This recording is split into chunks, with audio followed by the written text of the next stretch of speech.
Hey friends, welcome back. We are doing lesson 2 for Wit and Wisdom. So let's get started. In this lesson, we're going to continue studying and exploring the different versions of a text. We're going to begin by noticing and wondering about Van Gogh's painting's first steps after Millet, which was based on the Millet drawing that we explored earlier, but we haven't explored this. So this is an all new exploration for us, okay? We're going to read Marcia Brown's Cinderella, which is a translation of Charles Perrault's French fairy tale. And then we're going to return and look at Van Gogh's painting to discuss what is happening in the painting. So let's get busy with our video. Let me share my screen here.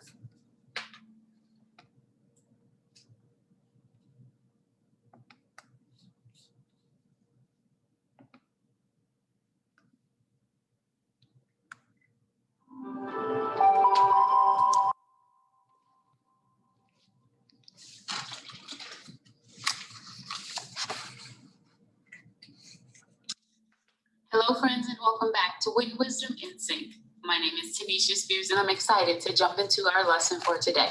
But before we do, let's make sure you have your materials ready. For this lesson, you will need a copy of the text Cinderella, if you have one. You'll need your Wit and Wisdom in Sync journal and a pencil. Pause the video now if you need to gather your materials. In previous work, you had an opportunity to make observations on what you notice and wonder about the text Glass Slipper, Gold Sandal, a Worldwide Cinderella. Today, we will make observations of a new text. In this module, you'll be reading many versions of the Cinderella story, and you'll be thinking about this question. Why do people around the world admire Cinderella? The text you will work on today is based on a version of the Cinderella story originally written by a man named Charles Perrault, who lived in France a long time ago. As you are working with this version of the story, I want you to think about this focusing question. Why do people admire Perrault's Cinderella? I want you to think about this focusing question, so lock that in, while you look at the title of this text. What do you notice about the title of this text and the focusing question? I'm sure you noticed it. The word Cinderella is in both. Cinderella is the title of the new text that you're going to read, and you're going to read other Cinderella stories module. Now, the author of this Cinderella, Marcia Brown, based her story on the Cinderella story written by Charles Perrault. His version was written in French, which is the language spoken in the country of France. Now, the question that will frame our learning for today is, what do I notice and wonder about this text? I'm going to read it again, and this time I want you to read along with me. What do I notice and wonder about this text? All right, let's get ready to make some observations. Take a look at the front and back covers of the text Cinderella. Follow along with me as I read.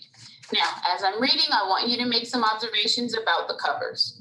All right, here we go. Front cover, Cinderella, translated and illustrated by Marcia Brown. Are you making your observations? I sure hope so. Now, let's look at the back. Listen as I read.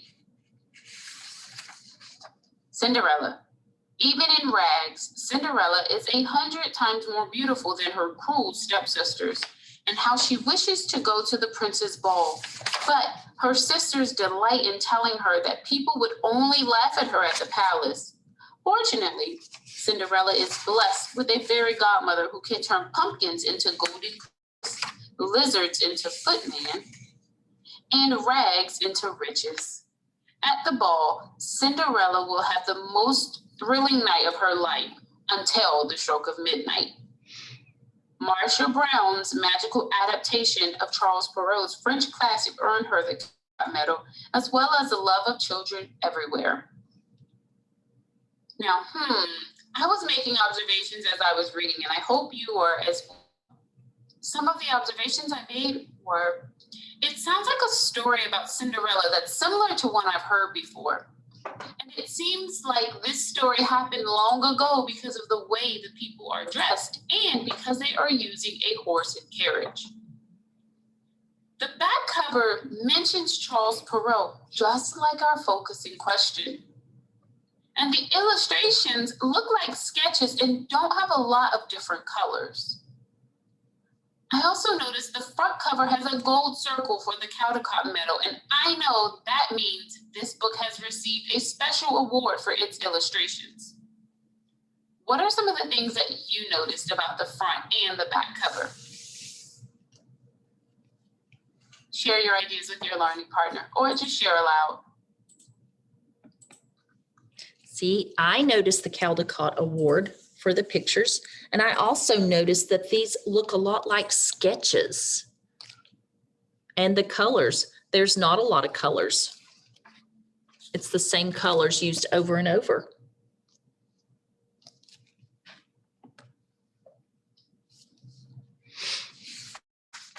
Okay, friends, you know what comes after we make observations, and that is to ask questions, and that's what we're going to do.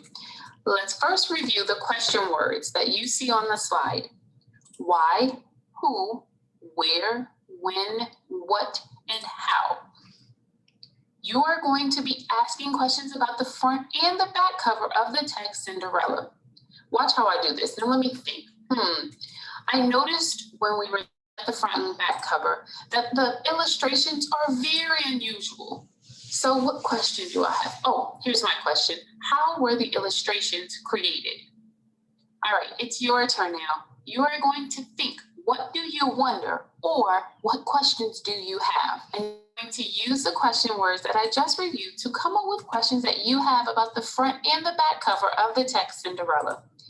And once you have your questions, you are going to share them with your learning partner or just share them aloud. Are you ready? Pause the video to generate your questions and share with your learning partner. Okay, now you have to come up with a question and write it in your journal using who, what, where, why, or how. Okay, my question is, I want to know, why did she decide to translate Perrault's Cinderella into her version? Now you write down your question you have in your journal.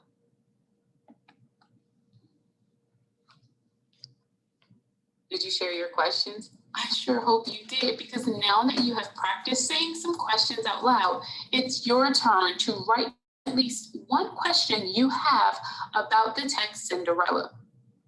Are you ready? Pause the video and write the questions in your journal.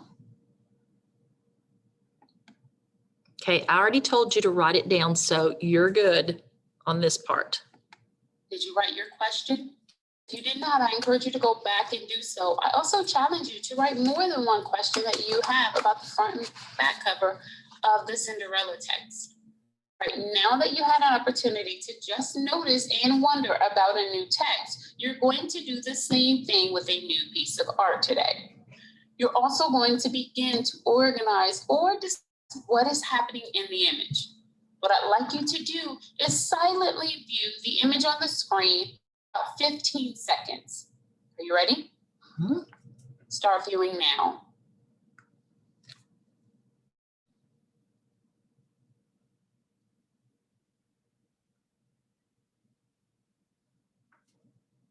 Now think, what do you notice about this image? I'm going to share a few things that I noticed, and I wonder if you notice the same thing.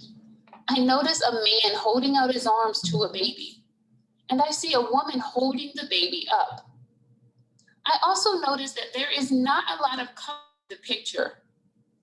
Did you notice that too?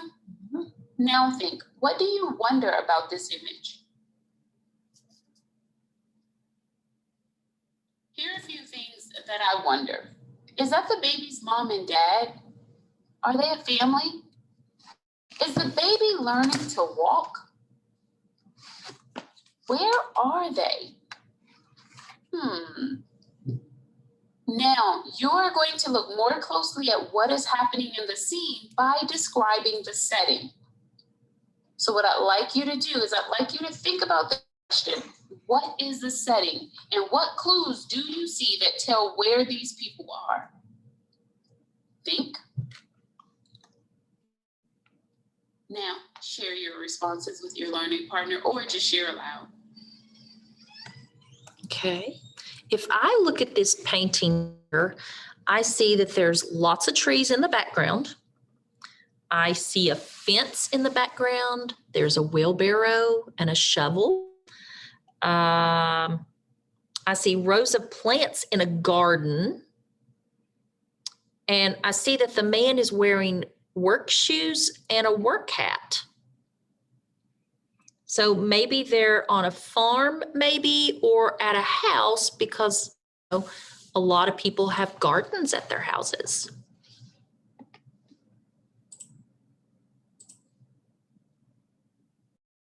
Here are some things that I noticed that may help me determine the setting.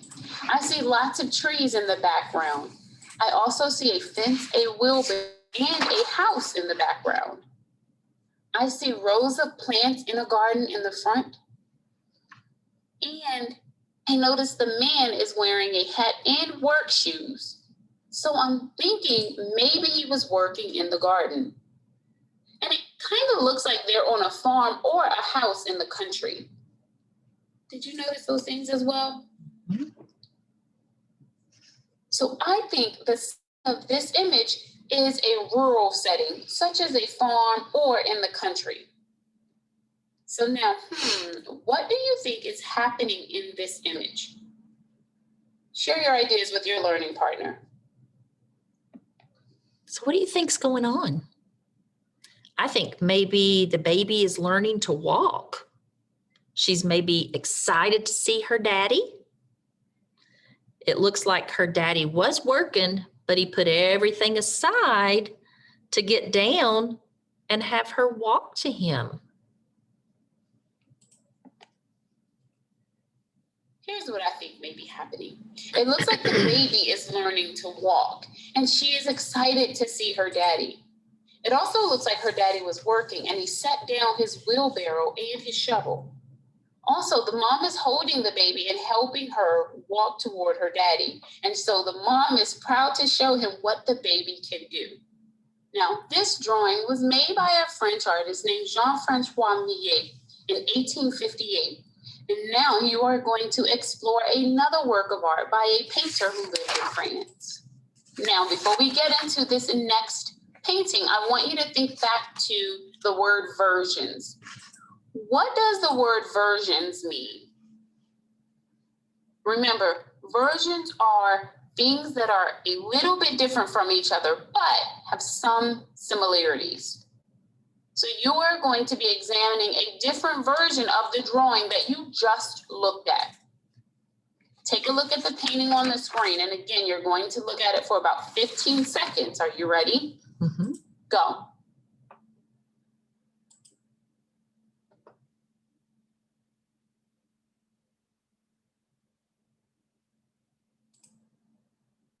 Now, what do you notice about this piece of art? Share some things that you notice with your learning partner, or just share aloud. Well, I noticed with this painting, it's a lot brighter. The colors are popping at you. I also noticed the lines in the painting. They're curvy. They're swervy if you notice them. All right. It looks just like our other painting, as you see the mom and the dad and the baby with the garden and everything.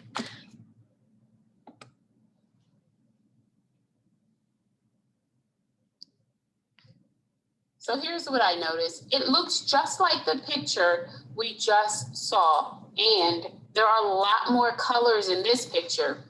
There is a family, and the paint looks swirly. Mm-hmm. So what do you wonder about this piece of art? Think. Share with your learning partner.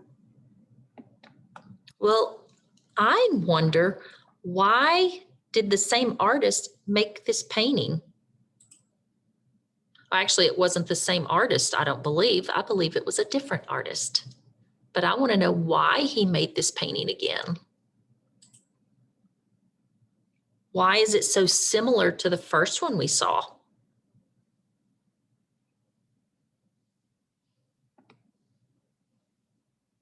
You probably wondered some of the same things that I wondered, like, did the same artist make this painting? When was it made? Why is this so similar to the other one we saw?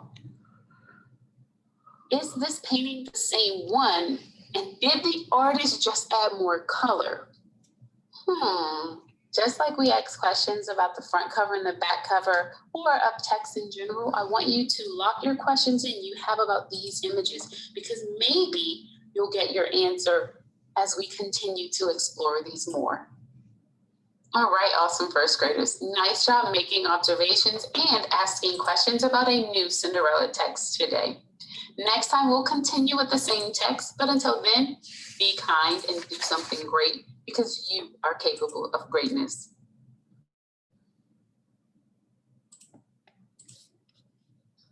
Okay.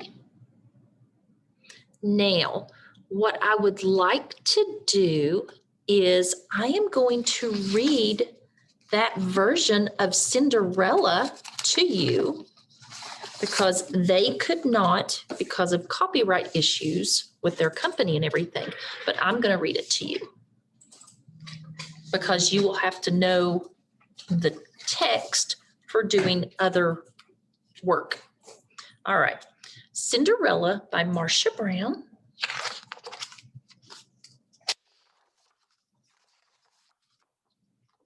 Now I'm going to read it this way and then I'll show you the pictures.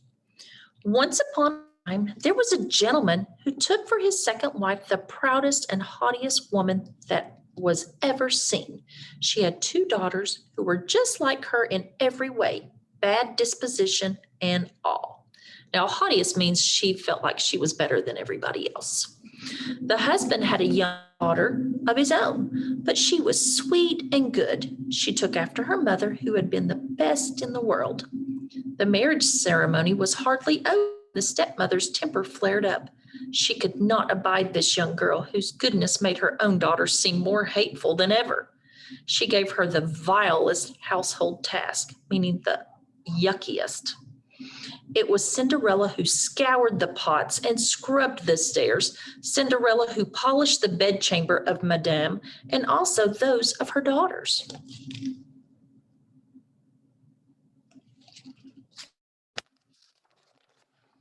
Cinderella slept on a wretched straw pallet in a miserable garret away up in the top of the house. Her sisters lay on beds of the latest fashion in fine chambers with inlaid floors and great mirrors in which they could admire themselves from the tops of their silly heads to the bottom of their feet. The poor girl put up with everything. She dared not complain even to her father. He would only have scolded her because, alas, he was tied hand and foot to his wife's apron strings.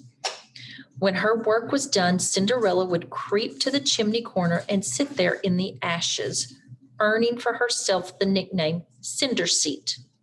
But her younger stepsister, who was not quite so rude as the elder, gave her the name of Cinderella, and Cinderella she was.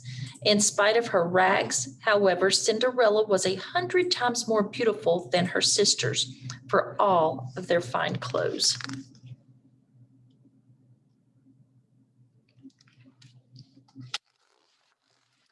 Now it happened that the king's son was to give a ball. He invited everyone who was anyone, including our 2 young misses, for they cut quite a figure in the land. They were delighted with themselves, busy as you please, choosing their costumes and headdresses to go with them. More work for Cinderella, for it was she who starched their linen and puffed their ruffles. Chitter-chatter of nothing from morning to night, but what they would wear and how they look. I, announced the elder, shall wear my cherry velvet with the English trim.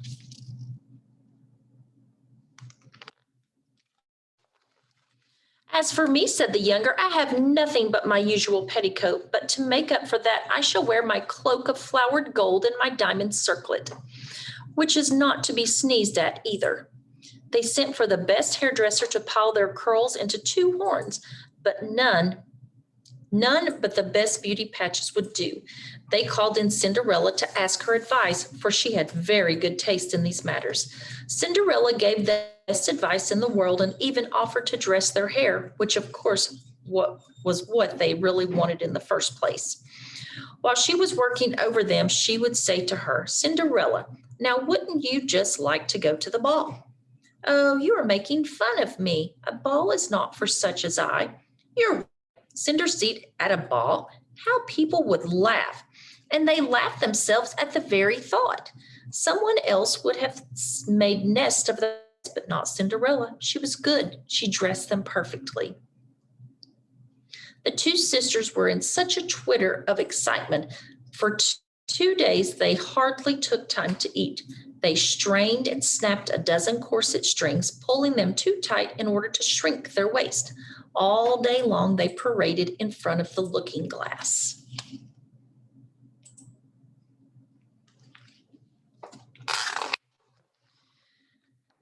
At last, the happy day arrived. They departed.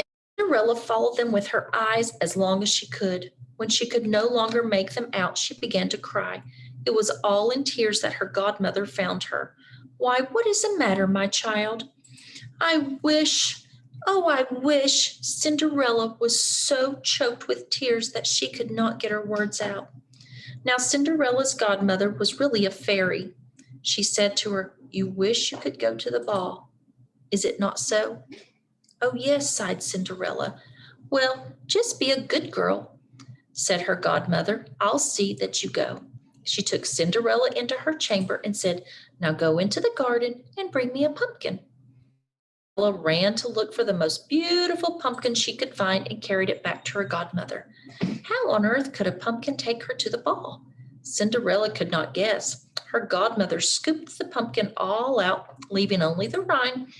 Then she touched it with her wand, and just like that, the pumpkin turned into a beautiful coach gilded with pure gold.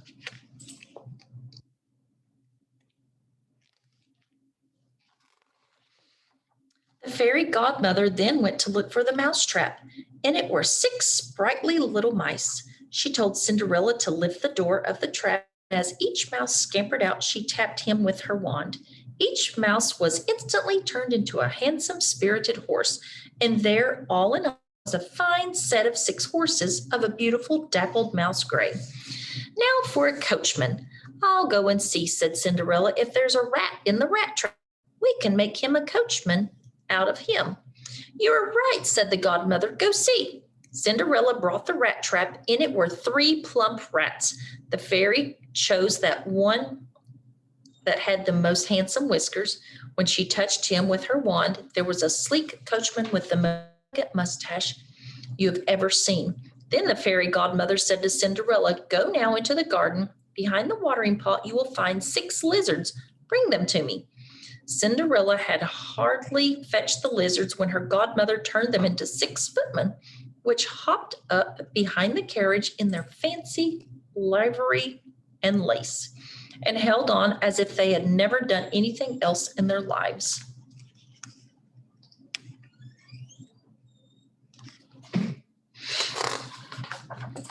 Then the fairy said to Cinderella, "There now, that will take you to the ball. Are you not pleased?" "Oh, yes, but I must go in these rags." Her fairy godmother had scarcely touched Cinderella with her wand when her rags changed into a gown of gold and silver embroidered with rubies, pearls, and diamonds.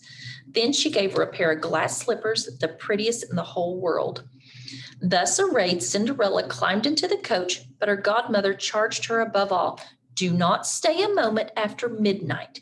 If you do, your coach will turn back into a pumpkin, your horses into mice, your footmen into lizards, and your riches into rags."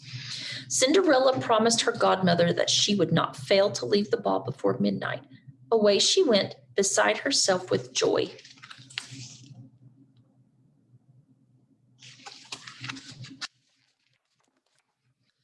Now, when the king's son learned that a grand princess whom no one knew at all had just arrived at the palace, he ran out to receive her. He offered her his hand as she alighted from the coach and led her into the ballroom, where all the company was assembled.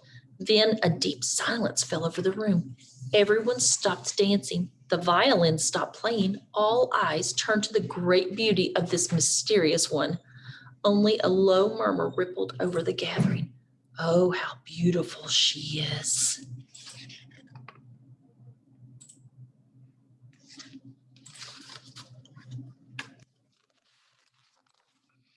The king himself, old as he was, could not take his eyes off of her, and whispered in a low voice to the queen that it had been a long time since he had seen anyone so charming and beautiful. The ladies were busy studying her headdress and her gown in order to have some made just like them the next day, if only they could find stuff as fine and workmanship as skillful. The young prince conducted Cinderella to the seat of the greatest honor and then led her out to the floor to dance. She danced with so much grace that people wondered at her more than ever. A most splendid feast was served, but the prince did not taste a mouthful, so intent was he in gazing at Cinderella. Cinderella went to sit near her stepsisters and paid them 1,000 courtesies.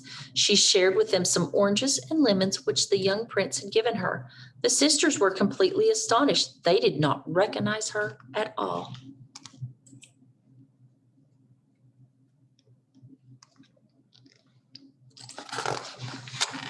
Suddenly, Cinderella heard the clock chime 11 hours and 3/4. She immediately made a deep curtsy to the company and hurried off as quickly as she could. When Cinderella got home, she went to look for her godmother and thanked her. Then she told her how she longed to go to the ball the following night. The prince had begged her to come. While she was telling her godmother everything that had happened at the ball, her two stepsisters knocked on the door. Cinderella ran to let them in. "How late you are," she said, yawning and rubbing her eyes and stretching as if she had just waked out of a sound sleep. While they were gone, she had no wish to sleep. "If you had come to the ball," said one, "you would have been bored. I can tell you, a most beautiful princess came, the most beautiful princess anyone could hope to see. She said us 1,000 courtesies. She gave us oranges and lemons." Cinderella was delighted. What was the name of this princess? They answered, "No one knows. The king's son is desperate. He would give anything to know who she is." At this, Cinderella smiled and said softly, "She was then so beautiful? My goodness, how lucky you are. Would I could see her." "Ah, Mademoiselle Javotte, lend me your yellow outfit that you wear for every day." "Really?" said Javotte. "I like that. Lend my clothes to a filthy Cinderella like you? I should be mad." Cinderella expected this snub.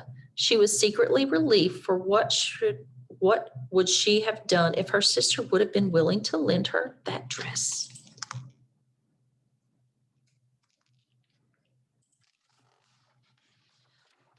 The next night, the two sisters were off again to the ball, and so was Cinderella, but this time even more splendidly dressed than before. The prince never left her side. All evening he paid her charming compliments. The young miss found this so far from boring that she forgot her godmother's warning. She was horrified to hear the first stroke of midnight before she thought it could be 11 o'clock. She rose and fled as lightly as a doe. The prince followed her, but he could not overtake her. In her haste, Cinderella dropped one of her glass slippers. The prince gathered it up with the greatest care. Cinderella reached home all out of breath, with neither coach nor footman and in rags. Nothing was left of her finery but one little slipper, the mate to the one she had lost. The guards at the palace gate were questioned. Had they seen a princess leave? No, they had seen no one but a young woman in rags, and she looked more like a peasant girl than a fine young lady.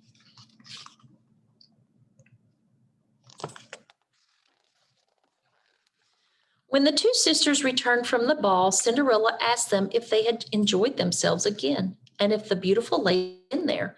They told her, oh, yes, she was there, but at the stroke of midnight, she fled from the palace. She dropped one of her little glass slippers, the prettiest in the world.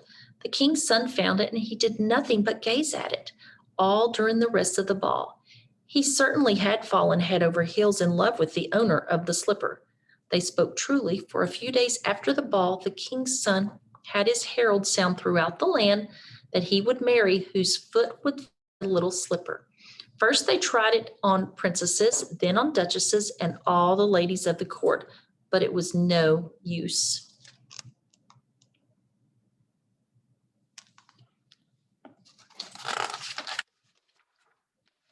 They brought it to the two sisters, who did their best to force their feet into the little slipper, but they could not. Cinderella was looking on and recognized her slipper. So she laughingly said, "Let me see if it would fit me." Her stepsisters burst into shrieks of laughter. Fit her? Oh, fit Cinder's seat? How they mocked her. But the gentleman who had been sent to try on the slipper looked intently at Cinderella. Finding her beautiful, he said it was no more than right. He had been ordered to try it on all the young ladies. He had Cinderella sit down, and sliding the slipper on her little foot, he saw that it fitted her perfectly, just as if it had been made of wax.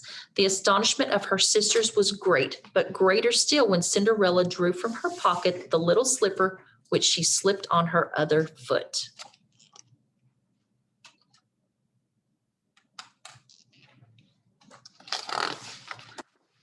Then suddenly her godmother appeared. Touching Cinderella's rags with her wand, she changed them into a costume still more magnificent than any she had worn before. Now her stepsisters recognized her. Cinderella was the beautiful personage that they had seen at the ball. They threw themselves at her feet and begged forgiveness for all their bad treatment of her. Cinderella asked them to rise, embraced them, and told them she forgave them with all her heart. She begged them to love her always.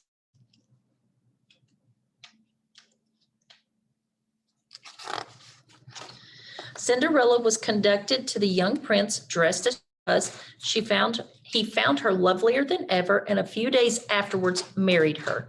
Cinderella, who was as good as she was beautiful, gave her sisters a home at the palace, and on the same day married them to two great lords of the court. All right, that is the end of our Cinderella story. Okay. So now, before we end our lesson today, I would like us to do our deep dive. Okay, so I'm going to show you something. What do we use this for? Well, we use it to glue things together, don't we? Like paper or to fix things. Okay.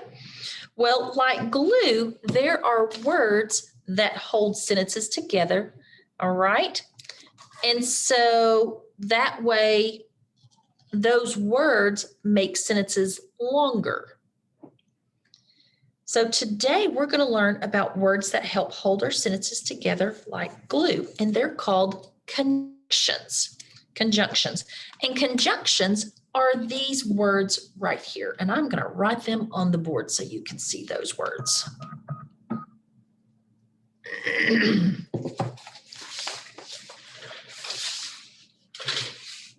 We have the word and. Let's see if I can get a different one. That one's kind of and, but, or, because, and so. So those are words that we use in sentences to make them longer. We combine them, okay? So what I'd like to do is I want to show you a couple of sentences.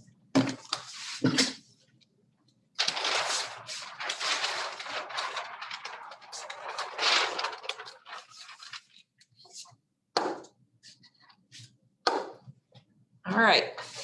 So what I'd like to do on these sentences is we're going to read them and we are going to look for the conjunction. All right. So the first sentence says, the girl had no time for words and ran down the lane. What would be the conjunction there? It would be the word and. Good. Cinderella couldn't go to the ball because her stepmother was mean. What's the conjunction there? Because. Good. And our last one, the fairy godmother made Cinderella a dress so she could go to the ball. What's the conjunction there? So, all right. Now, thinking about this, why is that conjunction important? It's because it combines two sentences. All right, it combines two sentences. Let's look at this. The girl had no time for words. Could have been a period there, and we would have left this. She ran down the lane. That could have been the next sentence, right? So instead of saying that, they took off she and added and there and put the sentence together to make a bigger sentence. All right. And the same with this one. Cinderella couldn't go to the ball. Okay, that's one sentence. The next sentence was, her stepmother was mean. If we add because there, we can combine those sentences. And the same with the fairy godmother made Cinderella. Okay, that's one sentence. The next sentence is, she could go to the ball. We added so in there and made it one big sentence. So conjunctions help make sentences more interesting. It makes our sentences shorter, all right? And it helps with our writing. So remember, when you're writing sentences, you can add those conjunctions to help with your writing, to help make your sentences shorter. All right, my friends, thank you so much for working so hard today. And I will see you back here tomorrow, guys. Bye.